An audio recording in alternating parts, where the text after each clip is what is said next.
Now we'll take a closer look at aging from a medical standpoint. Scientists are focusing on how to reverse age-related diseases. So is the tech world finding a cure for aging? CCTV's Mark New has all the details. Tucked away in a small office in the heart of Silicon Valley, the SENS Research Foundation is engaged in the cutting-edge work of rejuvenation biotechnology. They experiment with preserved cells, and more specifically, the powerhouse of the cell, the mitochondria. As you accumulate damage to the mitochondrial DNA, as we age, you start losing the ability to produce energy as efficiently, which can result in your cells and your organs functioning less well, and some of those cells actually dying. We're trying to re-engineer mitochondrial genes so that they're not as susceptible to mutation. In this lab, scientists have succeeded in restoring mitochondrial function to cells under conditions where they normally would have died.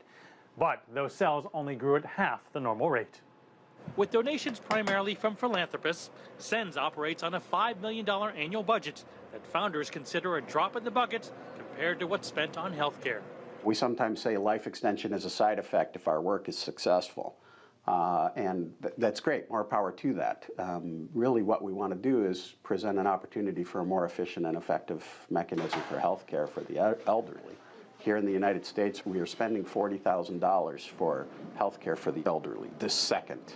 We spend trillions for the development of drugs around the world for these age-related diseases. SENS approach is still a long way from being used on people, as it would likely need testing on animals first before being incorporated in human gene therapy, a technique also still under study. It is going to be a challenge from a regulatory perspective and from an investment perspective to move these technologies into market successfully. But the tremendous value of this is that if these technologies can actually repair and remit the damage that's occurring, real preventative regenerative medicine against aging, that means you might actually start to remove some of these diseases from society. The battle against aging elevates as Google's spin-off Calico recently partnered with drug giant AbbVie to spend up to $1.5 billion for developing treatments for age-related diseases. A Palo Alto investor recently launched a $1 million longevity prize competition dedicated to ending aging.